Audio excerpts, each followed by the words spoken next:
హాట్గా ఒక న్యూస్ వస్తా ఉంది. రేవంత్ అన్న సుప్రీంకోర్టు వేయండి. స్థానిక ఎన్నికల పైన సుప్రీంకోర్టు పోయి హైకోర్టు ఇచ్చిన స్టేను పక్కన పడేసి ఎన్నికలు పెట్టుకోవడానికి నాకు అనుమతి ఇవ్వండి అని చెప్పేసి రేవంత్ అన్న పిటిషన్ వేసింది. దానిపైన ఇలా విచారణ జరుగుతుందని పొద్దుగాల మనం వార్తలైనాం. రేవంత్ అన్న మసిపూసి మాడికాయ చేద్దాం అప్పుడప్పుడు, కానీ బొక్కబోర్లో పడి దొరికిపోతా ఉన్నాడు. సో ఈరోజు అదే పరిస్థితి కనిపిస్తా ఉంది. బొక్కబోర్లో పడిపోయాడు. ఇప్పుడు ప్రశ్నార్థకంగా కనిపిస్తుంది. సుప్రీంకోర్టు ఏదైతే గతంలో గోపాల్ రెడ్డి గారు సుప్రీంకోర్టుకు పోతే ఏ రకంగా అయితే హైకోర్టులో ఆల్రెడీ పిటిషన్ వేసారు కదా, హైకోర్టులో తేల్చుకోమని చెప్పారో గోపాల్ రెడ్డి గారికి, రేవంత్ అన్న న్యాయ నిపుణులు పెడుతున్నా, న్యాయవాదులతో చర్చిస్తున్నా, మేధావులతో మాట్లాడుతున్నా అని ఏదైతే ఏతుల మాటలు చెప్పిండో అన్ని విషయాలలో బయటపడిపోతున్నాయి. నిజమేంది వాస్తవం ఏంటంటే ప్రజలు తెలిసిపోతుంది. తెలంగాణ రాష్ట్రంలో స్థానిక ఎన్నికలు అనేది ఇక రామ్ రామ్ సాయిరామ్ సాయిరామ్ సాయిరామ్ అనుకునే కాడికి కనిపిస్తాను. స్థానిక ఎన్నికల పైన ఉత్కంఠగా ఎదురు చూస్తా ఉన్న కాంగ్రెస్ పార్టీకి మరొకసారి ఇంత లడ్డు కర్ర తీసుకొని ముడి మీద వార్త పెట్టినంత పని చేసింది అలా సుప్రీంకోర్టు. అంటే నేనేదో న్యాయ నిపుణులు పెడతానా, నీ తెలుగు కళ మేధావులు పెడుతున్నా, నీ సడన్ గా లాయర్ అవతారం ఇస్తా అని రేవంత్ అన్న మురిసింది. నువ్వు లాయర్ అవతారం ఇస్తాను అవసరం, నీవే చూపిస్తాను. నువ్వు పోతే పాత రిజర్వేషన్తో ఎన్నికలకు, లేదంటే అన్ని గప్చుపు తిని గప్చుపుగా మూసుకొని హైకోర్టు ఏం చెప్తుంది నువ్వు. హైకోర్టు తీర్పే ఫైనల్గా. హైకోర్టులో ఏమైనా జరిగిన తర్వాత చూద్దాం పో. ఇప్పుడైతే దీనిపైన విచారణ చేయం. సేమ్ అయితే గోపాల్ రెడ్డికి ఆన్సర్ చెప్పిందో అదే ఆన్సర్ రేవంత్ రెడ్డికి మక్కే చెప్పింది. ఎవరు చెప్పారు? సుప్రీంకోర్టు చెప్తాను ఇక. సో ఒకసారి వార్త చూడండి.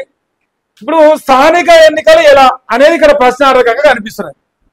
ఎందుకంటే సుప్రీంకోర్టు ఇలా మాట్లాడిన వాక్యాలు చూస్తూ ఉంటే స్థానిక ఎన్నికలు ఇక రిజర్వేషన్స్ ఇవన్నీ పెద్ద డైలమాగా కనిపిస్తుంది.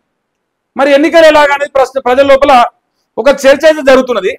ఇక్కడ ఏమని రాసినట్టే బీసీ రిజర్వేషన్ల పిటిషన్ డిస్మిస్ చేసి ఇంకో ఇక్కడ 42% బొమ్మ వేసి ఇక్కడ బీసీ రిజర్వేషన్లపై రేవంత్ అన్న ఇచ్చిన పిటిషన్ పక్కన పడేసి దేకలే నువ్వు పోయి హైకోర్టు తెలుసుకోపో అని చెప్పారు.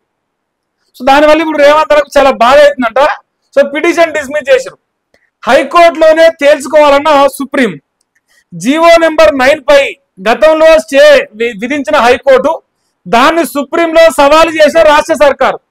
ఎందుకంటే ఆ సింఘ్వి ఉన్నాడు మన దగ్గర లాయర్, అభిషేక్ సింఘ్వినా ఏం సింఘ్వినో.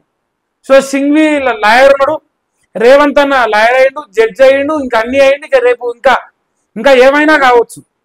సో వీళ్ళందరి ప్రయత్నం ఏందయ్యా అంటే ఈ రాష్ట్రంలో రేవంత్ అన్న ఎన్నికలు పెట్టడానికి నేను అనుకూలంగా ఉన్నా, నేను ఎన్నికలకు పోతానా అని ఒక కలరింగ్ ఇస్తా ఉన్నాడు తెలంగాణ రాష్ట్ర ప్రజలకి. కానీ నమ్మేటోడు ఎవడు అనేది ఇక్కడ ప్రశ్న. దాదాపు ప్రజలు నమ్ముతలేరు. అసలు స్థానిక ఎన్నికలు జరుగుతాయా? ఈ రాష్ట్రంలో కాంగ్రెస్ పార్టీకి ఎన్నికలపైన చిత్తశుద్ధి ఉన్నదా? ఎందుకంటే ఇప్పుడు నిలబడదాకా హైకోర్టు అయిపోయింది, ఇప్పుడు సుప్రీంకోర్టు అయిపోయింది. ఇక మరి ఈ దేశంలో ఇంకేడున్నది? మరి ఐక్యరాజ్య సమితికి ఏమైనా పోతారా? ఇంకా ఇప్పుడు రేవంత్ అన్న కొత్త ఆలోచనలు వస్తూ ఉంటాయి సడన్ గా. ఇంకా ఏమైనా గొప్ప ఆలోచన చేస్తున్నాడా? ఇంకా ఎక్కడికైనా పెద్ద కోరు ఉంటే పోదాం అనుకుంటా. హైకోర్టులో చేసుకోమని చెప్పి అంటే ఇక 4 వారాల దాకా ఎన్నికలు లేవు. 4 వారాలు కాదు, 6 వారాల దాకా లేదు. ఒకవేళ ఎన్నికలకు పోవాలనుకుంటే నీకు ఒక ఆప్షన్ ఉంది. ఏం ఆప్షను? గతంలో వచ్చిన రిజర్వేషన్ ఆధారంగా పోవాలి. గతంలో కేసీఆర్ ఇచ్చిన రిజర్వేషన్ ఆధారంగా పోవాల్సిన ఎన్నికలు పోవాలంటే లేదు, మేము ఇంకా ఏమైనా ఎత్తంటే మీకు అవకాశం లేదు. సో క్లిస్టర్ క్లియర్గా ఆ విషయం బయటపడిపోతుంది. మరి సుప్రీంకోర్టులో 6,000 మాడుకొని చెప్పినాక రేపు ఒకవేళ హైకోర్టులో స్టే ఇస్తారు, లేవు కొట్టేస్తారు అనుకోరి, జీవో నెంబర్ 9 కొట్టేస్తారు. ప్రస్తుతానికి స్టే ఇచ్చారు. ఓ నెలన్నర తర్వాత మళ్ళీ వాదనలు వింటారు, మళ్ళీ కొట్టేసారు అనుకోరి. ఆ రోజైనా మళ్ళీ సుప్రీంకోర్టు అవుతారు, మళ్ళా కాలయాపనే. అంటే 6 వారాల తర్వాత కూడా మళ్ళీ ఎలక్షన్ జరగవు. మళ్ళా హైకోర్టు అయిపోయి మళ్ళీ సుప్రీంకోర్టు అంటాడు, మళ్ళీ ఆడ స్టే విధించి లేదంటే ఆడ మళ్ళీ కొట్టేసి ఈ తతంగం మొత్తం జరగాలి. అంటే 3-4 నెలల ప్రాసెస్ ఇదంతా. ఈ 3-4 నెలల దాకా గ్రామాల్లో సర్పంచులు లేకుండా ఉండే పరిస్థితి ఉన్నదా? సర్పంచులు లేరు, ఎంపీటీసీలు లేరు, జడ్పీసీలు లేరు, ఏం లేరు.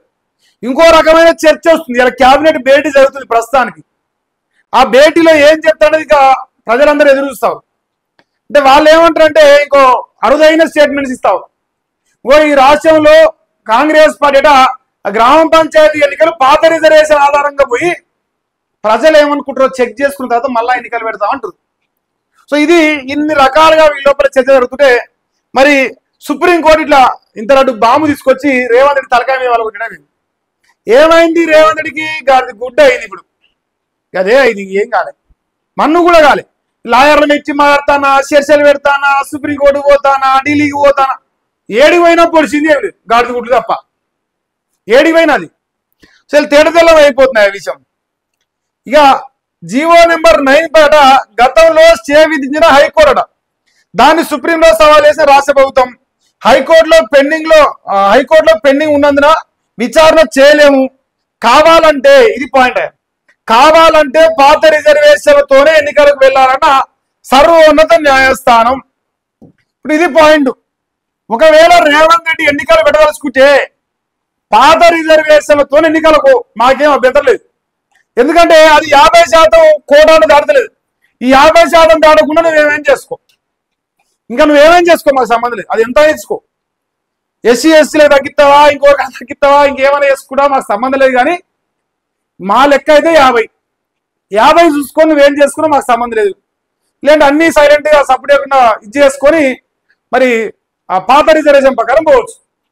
ఇప్పుడు రేవంత్ రెడ్డి ఇవాళ దీనిపైన చర్చ జరుగుతుందని సమాచారం వస్తుంది. ఏ రకంగా అయినా రేపు స్థానిక ఎన్నికలు పెట్టాలనే ఆలోచనలో కాంగ్రెస్ సర్కారు ఉన్నట్టుగా ఒక చిన్న వార్త పొద్దుగాల వచ్చింది. మరి కేబినెట్ భేటీ తర్వాత వీళ్ళందరూ ప్రెస్ మీట్ పెట్టి ఏమైనా చెప్తారా అనేది చూడాల్సిన అవసరం ఉన్నది. ఈ రాష్ట్రంలో ప్రజలందరూ కాంగ్రెస్ పార్టీని నమ్ముతలేరు, ఈ రిజర్వేషన్ తీసుకొచ్చేంత చిత్తశుద్ధి నమ్ముతలేరు. అందరూ చెప్పారు, మేధావులందరూ చెప్పారు, నాయన 9th షెడ్యూల్లో పెట్టాల్సిందే, 9th షెడ్యూల్లో పెట్టకపోతే అవకాశమే లేదు, మా మాట వినవయ్యా అంటే నేను కాక అయినను, నేను ఓవన్ అయ్యకిన అన్నట్టుగా రేవంత్ రెడ్డి వ్యవహరిస్తుంది. దాని పర్యవసానం ఇది సుప్రీంకోర్టు పోయినాక అంతే అవుతుంది, హైకోర్టు పోయినాక అంతే అవుతుంది, రేపు ఇంకా ఏ కోర్టు పోయినాక అంతే. దేశం అన్ని అయిపోయినాయి. ఇక సుప్రీంకోర్టు కంటే పెద్ద కోర్టు ఈ దేశంలో లేదు. ఇక మరి అన్న రేవంత్ అన్న ప్రపంచ కోర్టులకి అన్న దేలాడి వెతికి పోతాడా ఏందో చూడాలి.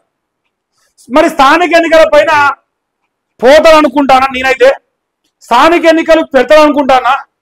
కానీ పార్టీ పరంగా 42% రిజర్వేషన్ ఇస్తాడేమో అంటే ఏదైనా కాడికే వస్తాయి, లాస్ట్కి చుట్టూ తిరిగి మళ్ళీ మొదటికే వస్తుంది. 42% రిజర్వేషన్ స్థానిక ఎన్నికల్లో కాంగ్రెస్ పార్టీ పరంగా రిజర్వేషన్ ఇస్తాను అని చెప్పి ఇలా మరి సాగు పలుకు మంచిగా శివలో గినసం పోయేస్తారు అనేది ఒక డౌట్ క్యాబినెట్ భేటీ తర్వాత.